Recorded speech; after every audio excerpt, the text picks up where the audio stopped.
This is the Coach's Wife Life podcast. I'm Kristen Eargle, your host, a former TV sports reporter and fellow college football coach's wife. I'll go one-on-one with the strong women who are the backbone of college athletics and athletics of all levels. And now, Coach's Wife Life.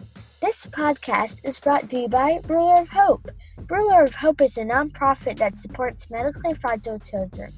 If you'd like to make a tax-deductible donation, you can use Venmo at Ruler-Hope or online at rulerofhope.org. Hey there, I'm Kristen Eargle, and we have an exciting podcast ahead. But first I want to talk about something we all know way too much about, moving. Just the thought of that can bring an unsettling emotion. Well, I found a team that can take that load off your plate. It's D1 Relocation. This group can do it all.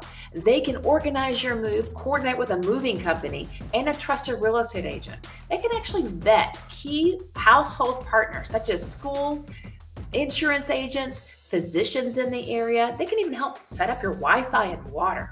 It's incredible. So I've come to know this team, which is actually founded by a coach's wife. I think you should check it out, whether you're looking to move now or in the future. It's d1relocation.com. Now on to our awesome podcast. It is my honor to bring Jodi Gillespie on the podcast. Jodi is the wife of Joe Gillespie, the defensive coordinator at TCU. Thank you for being a part of us. Thank you for having me. I am so excited to get to talk to you. Obviously, the world was watching last year when you guys were playing for a national title. What a magical season. Before that, you were at Tulsa for 7 years and elevated to defensive coordinator. And I think what's just really interesting about your career, you had 20 years on the high school level in Texas, in Stephenville, which we have some listeners out that way, as my husband grew up in Brownwood area. So 2 state titles. And if you talk about Texas high school football, that means something there for sure. So when we think about this career that he's had, Yes. What stands out to you as to what makes him special? He's had success on multiple levels. You know, I think what makes Joseph special is that his players know that they love him, that he loves them. And I swear, I say all the time, I think they'd run through a brick wall for him because they know he would run through a brick wall for them. So, I feel like he gets the best out of the kids.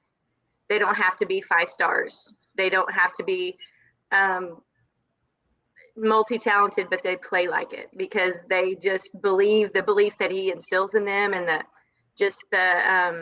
feel like he takes their talents that they have and brings it to the table, and it all comes together. And I don't know. I feel like you just have those coaches that they're teaching more than football. They're teaching life, and it just translates on the field. Incredible stuff. Okay. Think back, growing up in Texas, did you ever see yourself as a coach's wife? And especially when you're there, year 12, 13, 14 and coaching high school ball, did you ever see this life here at TCU? Absolutely not. I did think I would be a coach's wife. I was a coach myself. So I did feel like that I would probably marry a coach or have that in our lives. And so that being said, we never imagined. We figured we would retire at Stephenville High School. We just, never imagined being somewhere else. But we were blessed enough to get that opportunity. And now it's like you live different lives. I have the high school life, and then I have the Tulsa life, and now we have the TCU life. It's amazing how they all kind of feel like a little life inside a big life. And each one of them brings another blessing. God's taking care of us in every situation where they put people around us that outside of the football family, inside the football family, that really just kind of invest in us in ways other than football, and just really make it special to where what I thought I never thought of leaving Stephenville. I didn't grow up there, but he did. And I never thought we would ever leave there, and didn't think there was a place like Stephenville. And then we go to Tulsa, to Owasso, and we find another family just the same. And then we've come to Fort Worth, back home, and you find another entire different family. And it is very evident that God's plan is what we're trying to follow, and he is blessing that. So Wow, I love that. Okay, so how did you two meet? You said you were a coach, so I want to hear all about this. I was. I played volleyball at Angelo State, and Joseph played football at Angelo State, and we met our freshman year in college. So we met at 2-a-days when only volleyball and football were on campus. We were friends for the first semester, just hung out all the time with our other friends, and then decided to date in February of that year. So since then, it's been 30. We'll be married 30 years this year. So it's 33 years of Jodi and Joseph. I love it. 30 years of marriage. Yes. That is quite the feat. That's impressive. And being a coach's wife, moving around and doing all this. When you think about, I mean, you've stood there, you know, and you're wearing, looks like a necklace. Well, it's got a J. It's not a. Okay. I didn't know if it was like a state title necklace. I do have a couple of those state title pendants. Yes. Yeah. So you've seen some very high moments, some incredible things, you know. I mean, last year's season was just magical watching that. I know it didn't end exactly the way, but to be a part of going to the national championship game and the playoffs and things like that, unbelievable. But not every day is perfect, right? You have tough seasons throughout it all. Yes. What would you say if you could pinpoint one and go, this was probably our toughest time? And what do you guys rely on to get through that? Well, you know, we've had some state championship. We've had one state championship for Joseph, but he's been a part of 3 where he was an assistant.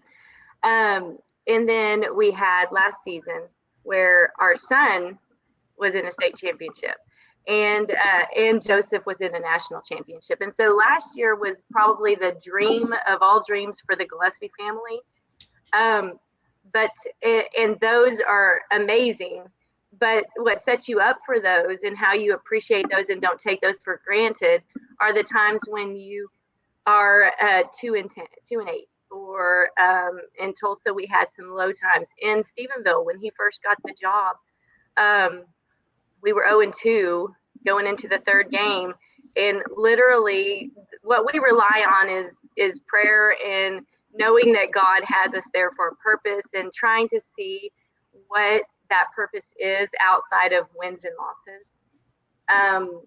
And I would say that's when, you know, I think he takes us to our knees to remind us, you know, this, I give you all the good, but you got to remember that there's some learning to do here. And I feel like those times are when we grow the most and we can appreciate the highs because we know the next year is coming. And this season has been a tough season for us. It's not been, when you go from that high and you know, you can't expect to be there, but you want to, you know, that feeling.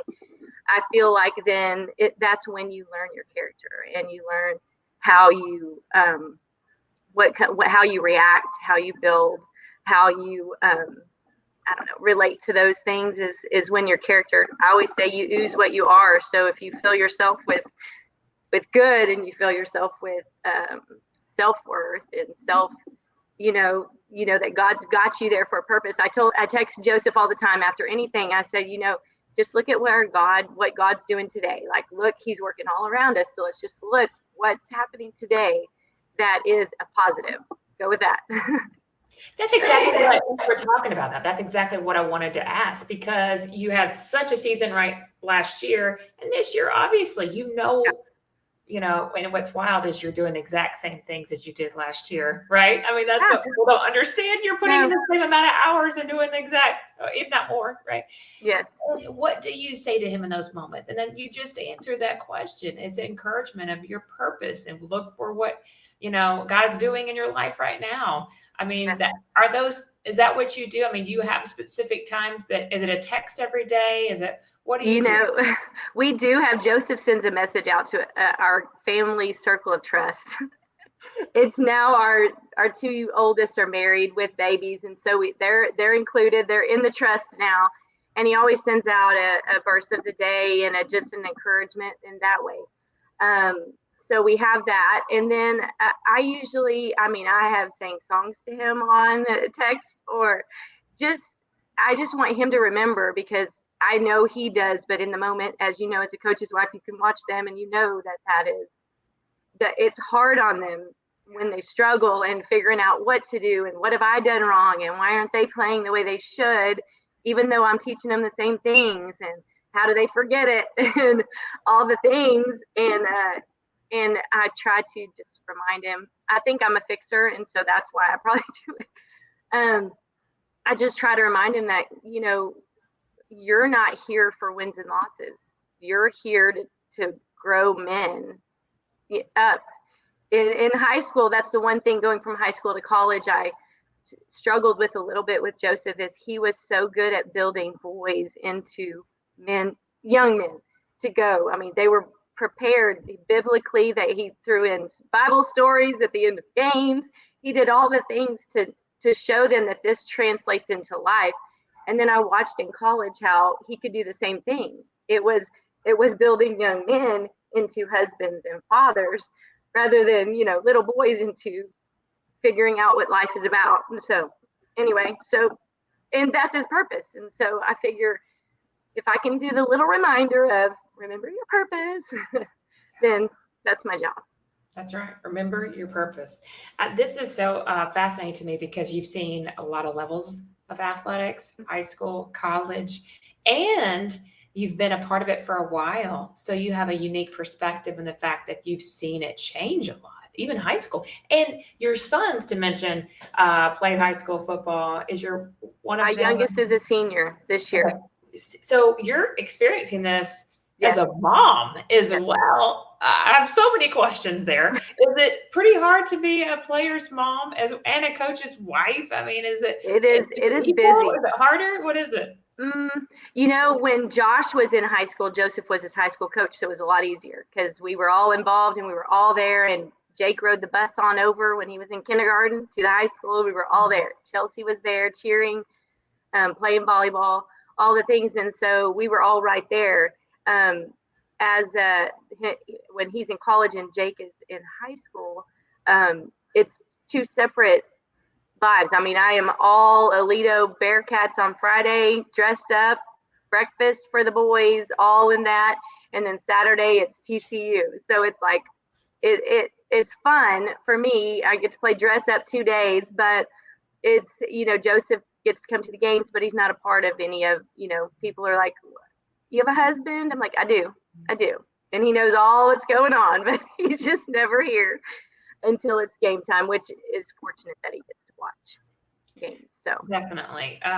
Obviously you have made things a priority in your life. You are, you understand the big picture. You're keeping everyone encouraged. What are you glad now, looking at your career, if you were to give any advice, and I'm probably going to ask you this type of question over and over in different capacities, but okay, what advice would you give maybe a newer coach's wife right now? Where should they put their focus? Well, always on your family, and so always on your kids, because if dad can't be there, mom's got to be there. So for young ones, I would say bundle them up and go. Be wherever he is. If he's out in the snow, you get a snowsuit and you go watch the game. That's just what I did. My youngest was on a stroller on the sideline, while my daughter was cheering with the cheerleaders as a little mini cheerleader, and my son was a ball boy on the sideline. We were all there. It didn't matter if it was raining, we were there. And so as young, now they get to a point where they have activities, and when it's in the week, that's good. But if it's on the weekend and it's game day, Jake had that, my youngest had that, and you go do game day with your youngest. You're there, and then y'all go straight to the game. We would go in Jake's uniform from Pee Wee football to the Tulsa game. He was in his uniform, and Joseph would tell me, and still does with Jake being in high school, he's like, you'll be at Jake's stuff, and you'll be at everything for Jake, and then whatever you can do for me, you're there, but you'll be with Jake. And so even as he's going into college now, he's committed to SFA, and I'm looking at that going, that's going to be harder than Friday, Saturday. And so I am now, he's like, you'll go to Jake's game. And then when you can be at both, you'll be at both, or whatever. But if Jake's playing, you'll be there. And so that's going to be a whole nother chapter. So a new chapter. Yeah, Definitely. but a fun one. Definitely fun. You've seen him have a successful high school career and now in college. Is there anything that you think you've done that's contributed to this? He would say I raised the children, and I think really, and that's a true statement. He did definitely raise them with me, but I feel like I do everything here to make sure this runs smoothly, so he can do everything there. And he's a part when he comes home, he jumps back in, but I try to take care of everything at home so that he doesn't have to have extra things to think about. And that's hard. And sometimes we have to have conversations late at night so that I can figure out really what to do. Or sometimes I can't answer the questions, and I'm like, we're going to talk to your dad tonight, and we'll figure it out. But I really try to, one, take care of the house, I do all the bills. Sometimes he asks, how much do I make? Can I afford this? Can I go buy it? And that sounds so silly, but I guess that's a really trusting relationship. I love it. But it helps him because he doesn't have to worry about all of that. And I've been a good steward of it, so it's good. But the other thing is I'm his biggest cheerleader. I don't sit down at the football games. If you ask anyone, I'm guessing any college or high school, they would say Jodi stands up at the entire game and she's cheering the whole time. And if you're not cheering, she will tell you to get up and cheer. And it's true. I don't care if we're winning or losing. Those boys have worked really hard. Those coaches have worked really hard. And there's no reason not to cheer them on. There's no reason that we can't do our part, as I say. Okay, so I want you to speak directly to me. I've never done this on the podcast. So I'm in the season of life that you have just passed, and you got one in high school. But right now, I'm in the part where you mentioned the part where, hey, wrap them up young, they can go. I'm in the season where I am taking them to baseball, softball. I'm exhausted. So what would you say to a mom like me? Well, how do you sustain during the season of being going, and being the primary parent that's getting them to everything? And I know it sounds like, hey, there's bigger problems in life, but you are kind of carrying it all. How do you get through that? I was fortunate enough to have my mother-in-law and father-in-law in the same town for 20 years. So there was an opportunity for me to say, you know what, can you watch the kids for just a few hours so that I can go do something for me? Something I really liked to run at that time. So I would try to run at 5 a.m. I ran early before everybody woke up so that then, I could do all the things. But I would say, carve out some sort of time for you. Because if you don't take care of you, you got to fill yourself up so that you can let it flow out. And whatever that is, to me, it was going out and running. I'm just kind of an active person, I guess. And I literally, until Joseph went to the college level, I never sat down till 9 o'clock at night. I didn't even know what it was like to sit on the couch. When I sat down, I was like, what? Is this what people do? I didn't even know. And it was just the life. It was my lifestyle. So it didn't really bother me. I never really thought about it any other way until something changed. And I was like, oh, people live different. This is weird. And it was nice. And all of it's good. But I would say I took Chelsea, my daughter did travel volleyball. And so there was a lot of times Friday nights we were up till 2. We were up at 5:30 going to the tournament. And the 2, because Joseph would come home from games and had to talk about it. And I just would sit there with one eye open. And, yep. So good. I saw that. Yep. That was good. And then we, go to sleep. He got to wind down a little bit. But those moments are are priceless. So tired, all tired, but we didn't do a whole lot on Saturday night. We weren't the couple that went out on dates. Our dates were at home with the family, and some people don't, some people need the date nights, and I'm not saying we didn't go on date nights, because we did, but it was a lot of times we're just, with the family at home, and it was relaxing, and it was, that's when we took our time. Sunday afternoons were always a nap time after church, laundry, grocery, nap time. And to clarify, you didn't say it on camera, but you worked full time when he was a high school coach. I did. So you have walked that life of working full time and juggling all this as well. Because I know I have some high school wives that are listening, and college that I mean, obviously I work you've navigated this, you've walked this, you've survived it. Yeah, we have survived. And I think you just have to embrace it, and you just have to, be all in. And I guess that's what I keep telling people that do ask me. I'm like, be all in. If there's one advice I could give to any coach's wife is be all in. If you're not all in, he's gonna know it, and he's gonna sit there. Joseph has asked me, if this gets too hard, let me know. If this gets too hard, let me know. I mean, because they get a little bit, the higher level you get, the more intense it gets. You know what I mean? We go in knowing that. Before he ever took a job, he's like, this is going to be a step more. This is going to be a more involved. There's going to be, and I'm like, okay, we got this. Yeah. And pressure, and it's real. It is, and people aren't nice. And he always tells me I have to get thick skin. I'm very sensitive and very, want to just defend. And he's like, you have to have the thick skin and know that I'm okay. So yeah, it's hard not to respond. Oh my, it is. We fortunately haven't had to too many times, but there's been some that I've been like. And I hear from high school coaches' wives that are like, these are smaller communities sometimes where you're running into people that say things. Whereas obviously I live in Miami, 6.5 million people. Sometimes you don't run into anybody. Oh yeah. So well, in Stephenville, it was very small. Very small. Well, you're going to run into somebody. Yes.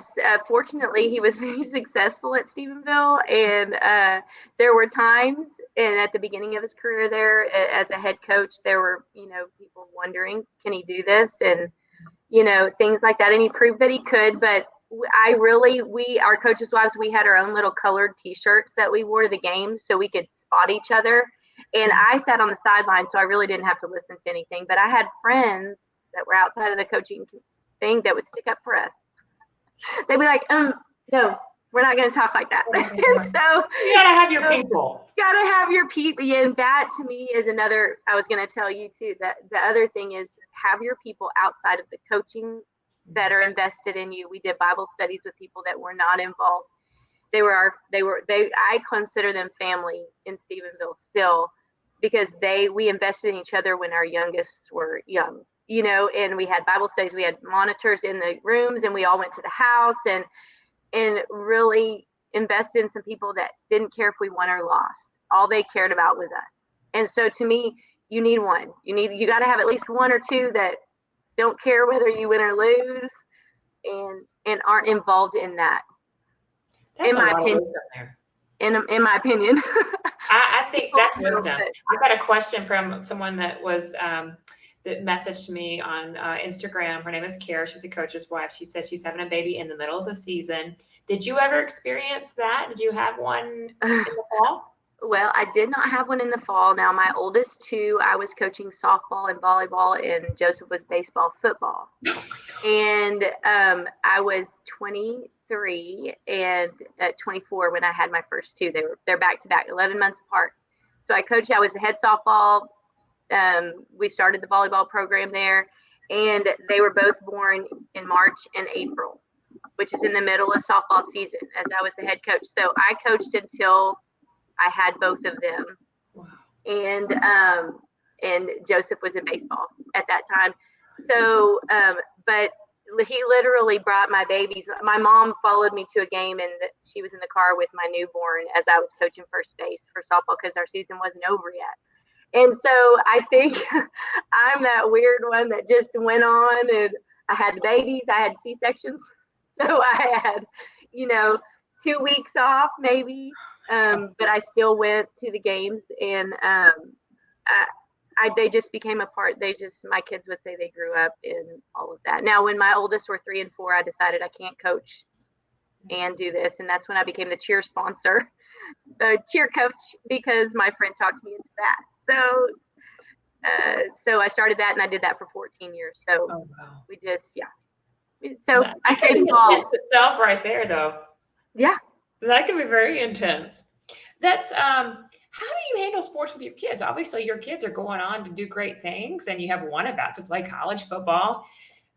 There's a lot of expectations when dad Yes. knows, immediately, my son gets on our team, they're like, oh, they put a little pressure, and sometimes that's not fair. How do you handle that when they didn't have a good day or they're not instantly successful on the field like everyone expects them to? Right.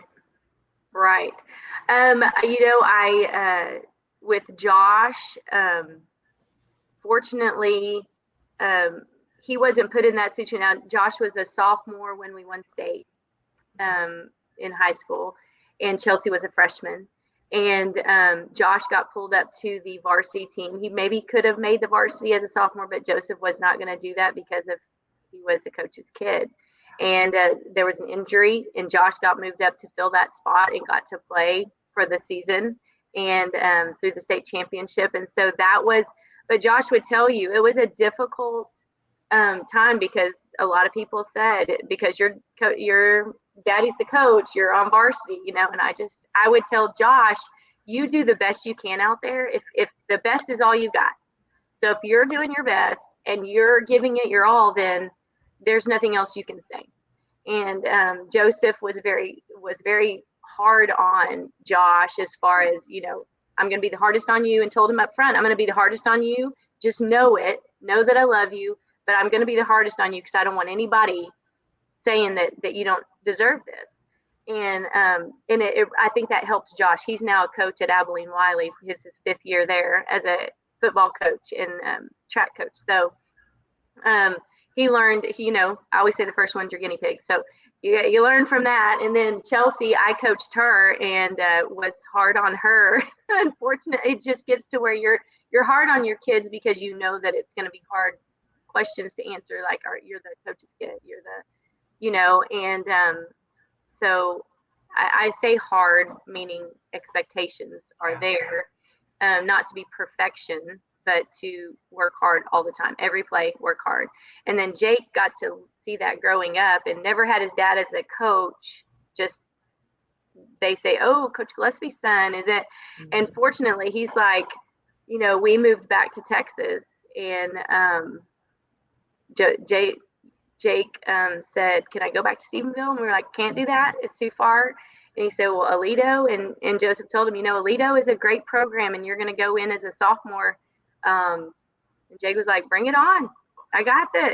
Okay, let's go. And so I think that his expectation was, I'm going to do it. And so he took all of that, kind of grew up saying, I've got to just work hard. So what's been your take on social media and your kids, and as they have navigated their dad, like last year? I mean, your son would be a junior and all that. Of course, it's all positive and all that. But I mean, what's been your take on that? That's got to be hard a little bit because you still have people that'll make comments about it. Oh, yes. I don't look at it. I actually did look at it a little bit at times. And honestly, I'm going to throw this one on Joseph. Joseph is really good about, he doesn't take compliments well, unfortunately. I'm always like, babe, you need to take say thank you and because he knows that the next thing, if I do something wrong, the next thing's happening. And so if you get too high, then you're going to get real low. And so he always kind of taught us and told us, you can't, that's great. All the accolades, that's all good. Accolades are great. But there's going to be a time when those same people are going to be saying negative things. And if you take the great and you're all about it, then they're going to be all about the negative. So you really just have to kind of remember that all that matters is what's going on the inside. It's great when you get great publicity on the outside, but you have to remember that really what matters is what's going on in here. So you have to kind of take that with a grain of salt. And that's where he told me to get thick skin, because I'm like, what did they just say? Why are they saying?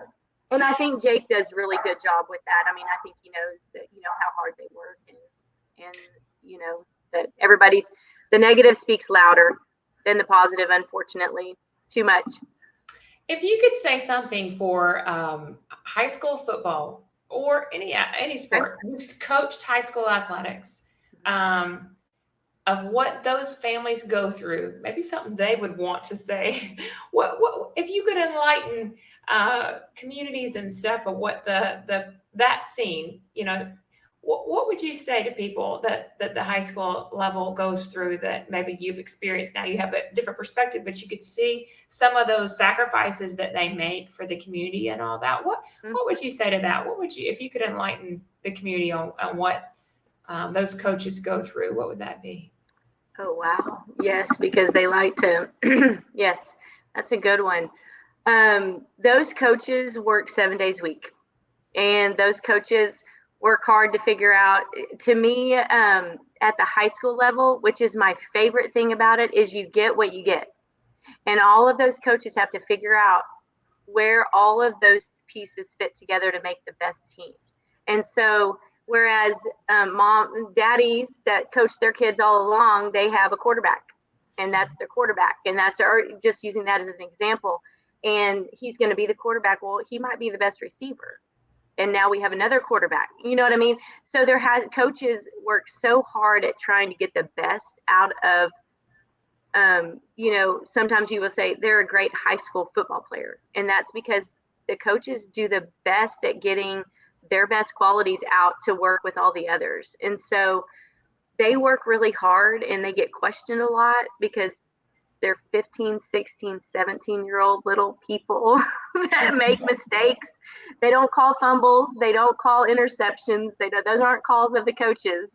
Those are kids playing ball. And just remember that they work really hard, and they have families that look up to their daddies. And harsh words are easily spewed, but they are taken to heart by little ones, by little ears. So you have to remember that at the dinner table, communities at the dinner table don't talk bad about the coaches. If you want to go in the bedroom and spew it to the spouse, that's where you do it. You don't do it to the kids, because the kids don't know how to filter that. They don't know how to then tomorrow like them again. They take that stuff to heart. So you got to just build the coaches up. Always build the coaches up.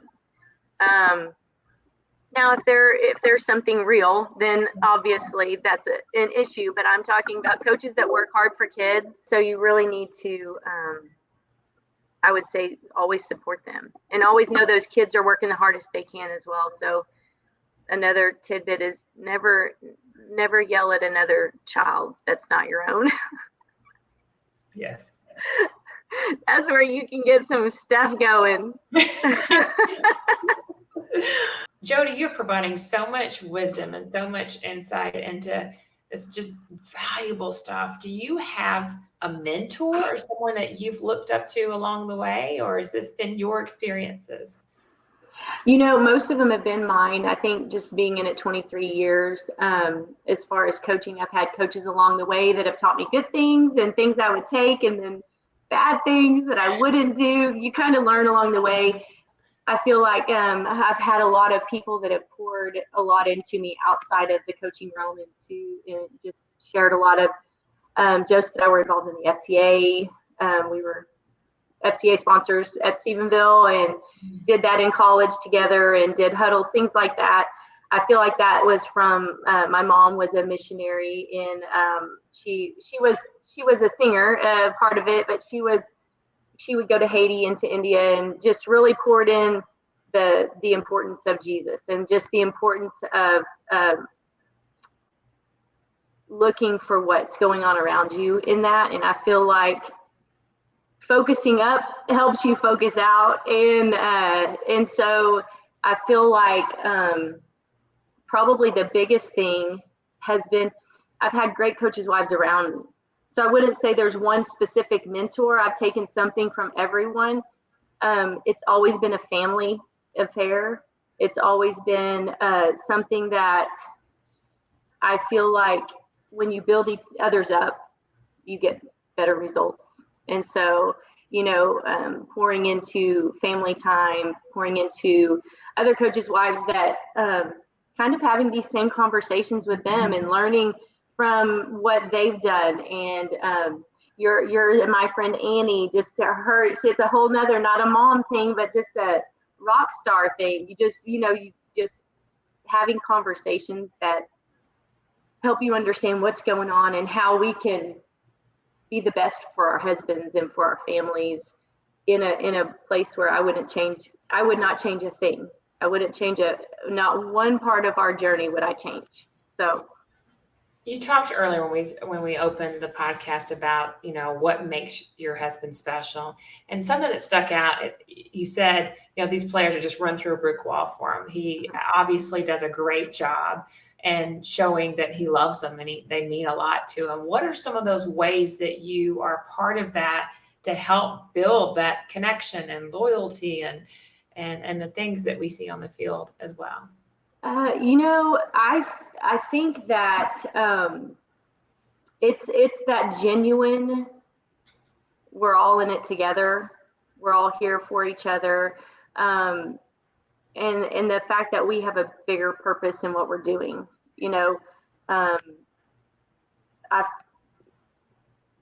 caring about the athletes more than wins and losses. We bring kids over here to the house for Thanksgiving. They're part of our Thanksgiving. I don't remember the last Thanksgiving I did not have either a family of friends with us or 11, 15 linebackers with us. And because they know we love them and they can't go to their mama, so I'm going to be their mama. And I love them like a mama. If we lose, I'm hugging them and I'm saying, great job. I feel like, you said they would run through a brick wall. I think coaches that he coaches with would run through a brick wall for him as well. And I think that comes from we're better together. There's no one person that's going to make this thing run. It's going to be all of us together. It's going to not run. And so I feel like my part in that is to support their wives, support their kids. I'll babysit. I will hold the baby. I will, whatever we all need, we just know that we got each other's back. So. That's key right there. I think you said something, and it's an approaching as a coach's wife, an awareness that especially if you're living in a town where you don't really have a support system, you moved to Oklahoma and you're not living probably around your family, maybe you are right now, but you experience that moving away and being aware, like if you're in a season of life where you're not holding a baby or someone needs to go to a doctor's appointment, you talk about you'll babysit, things like that. I think that really needs to be said. Sometimes it's really easiest for us wives to get our own world and just check these boxes off and not look around at the other wives around us and realize, gosh, 1 hour would make a difference in their life. For them to go get their haircut, if you can't find a sitter in a new town. I mean, have you seen that make a difference in some coaches' wives' lives? Absolutely. And being able to go together and say, okay, we're together. I've got something. Can our kids play? Can our kids, all the things that, when we moved from Stephenville to Owasso or Tulsa, we didn't know any other way. And Jake didn't think there was another world. And so it was a really difficult fourth grade year because we were nobodies, where in Stephenville, I know Stephenville people are listening. It was like Joseph was the mayor. I don't know. They knew everything. They knew everything about him. They knew everything about us. We could go anywhere and everybody knew my kids' names. And that was a good thing in Stephenville. It's not always a good thing for everybody, but it was a good thing. But we went to Owasso and I was like, I'm a nobody. I'm like literally. And at first I was like, this is not bad. This is not bad. And then I thought, I don't like being a nobody. I want to have somebody. And Jake needed somebody. The kids need somebody. They need their people, and they need someone that when you're a coach's family, you automatically have a circle. You should. And if you don't, that would be key to me. You need a circle. You got to have a circle of trust. You got to have people that understand what you're going through. And then you got to have people that don't care. They just love you. They just love you and they don't care what's going on. But you do need those people that you can just go, I can't believe we're going through this. How are we going to be okay? And then you need someone that's going to encourage them. And I feel like that is my role. I send a message out anytime good and bad. I send it to the defensive wives and just thankful for your husbands, thankful for y'all, just encouragement of thank you for your sacrifice, because the wife's sacrifice, it's our job. That's what we say, but it's a sacrifice. It's a sacrifice. It is. Okay, you talked about those moments where you don't go to restaurants constantly, but you have some downtime. And what do you guys do? Are you cooking? Are you making a special dinner, or is it a takeout night for your date nights?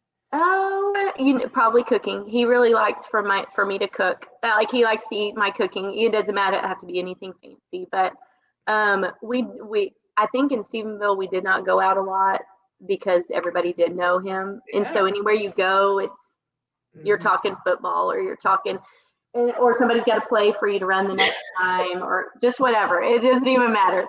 And so we, usually would get it takeout and bring it in if we did out to eat.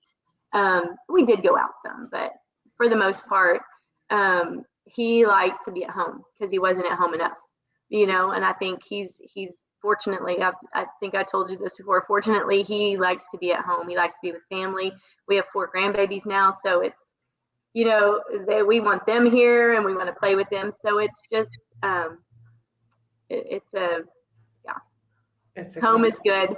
Yes, it is. And we were, before the podcast, a few days ago, we were texting because obviously my husband grew up in Brownwood, born in Waco. Oh, yeah. And I remember when we were dating, we've been married for a while, 21 years. And we were dating. When I first went to that area of Texas, my cell phone, I'm from Memphis, my cell phone didn't even work. And I remember going, oh my gosh, where are we going? Because when you get past that point, it didn't work. Now I told you in the text message, I would love for him to take me on vacation or something to where my cell phone doesn't work. So it works now in Stephenville and Brownwood. And now I'm a little bit sad about it. Yes. Now everybody can still get you. I know, but it's fun. Some great people there. Okay, so what do you do for your downtime? You talked about it is important to take some time so you can pour into others. What do you do now? Do you still run? I do. I don't run as much. I walk a lot. I do some Pilates, which I'm just now getting into. Pickleball. Pickleball. Yes, I love pickleball. I got addicted to that last year. And so just anything to get out and be active. I take an hour walk with a friend a day, usually try to, and that's really good. And, I always like to turn on, if I'm by myself, I like to turn on my praise and worship music and have my little, just remembering that all is good. All is good. In the big scheme of things, when you look at it all, wins and losses really don't matter, because that's not what we're here for. Remember, I have 3 healthy children. I have 4 healthy grandbabies. And, to me, that's what life is about. It's about building. Mm-hmm. Yeah, it is. Top 2 to 3 favorite Coach's Wife memories. Well, one of the top 3 would have to be the Michigan game, winning the Fiesta Bowl. That would be in the top. Winning state, in 2012 would be another one. And then really the next one would be just being able to cheer these boys on, whether it's high school or college, just being able to cheer them on every week and just being their biggest cheerleaders. So rapid fire questions. Are you ready? Okay, I think so. I never do blank at a football game. Sit down. Sit down. Dress up or dress down to a game? I'm kind of casual, but I dress up sometimes and I dress out. So I'm kind of an in-betweener. I'm going to surprise you. Okay. All right. No heels though. Boots, but no heels. Okay. I know I did heels in my 20s. Now I'm like, it's a wedge. Yes. That's it. Favorite college football atmosphere outside of TCU? Oh, college football. I didn't do a whole lot of college football. I did like when we went to Michigan State. That was a pretty cool atmosphere. But UT A&M probably, I would have to say, probably when UT and A&M used to play back in the day, I went to those games and those were fun. Very fun. My claim to fame. I don't know what my claim to fame would be. Joseph Gillespie's wife. Well, it sounds like third down stand-up and foam finger. That's pretty iconic there. That probably is. My claim to fame would be the cheerleader of all cheerleaders in the stands. That's probably right. You get a night alone. What show are you binge watching? anything on Hallmark. They're fixing to start Christmas. Have they started Christmas yet? They have, well, old Christmas. I've seen them all. So I just like a feel-good thing. Just while they make fun of me, and I'm like, I just want to feel good at the end of our life's stressful enough. Do we really need to watch some tragedy? Like, That's let's right. just watch something work out easily. That's right. What's your go-to meal to cook? Probably a crock pot chicken, like a chicken taco. My whole family loves it, or spaghetti. If I was gonna do it, everybody loves it. What's your walk-up song? Probably, what is it? I don't even know. I saw that question and I was like, what was my walk-up song? Probably something about being happy. I don't know. I'm so happy. That's awesome. Thank you so much for your time. This has been absolutely incredible, Jodi. Well, thank you so much for having me, Kristen. It's amazing to be on this, and so grateful. This podcast is brought to you by Ruler of Hope. Ruler of Hope is a nonprofit that supports medically fragile children. If you'd like to make a tax-deductible donation, you can use Venmo at Ruler-Hope or online at rulerofhope.org. For a replay of this episode or previous episodes, visit coacheswifelife.org and follow us on social media at Coaches Wife Life.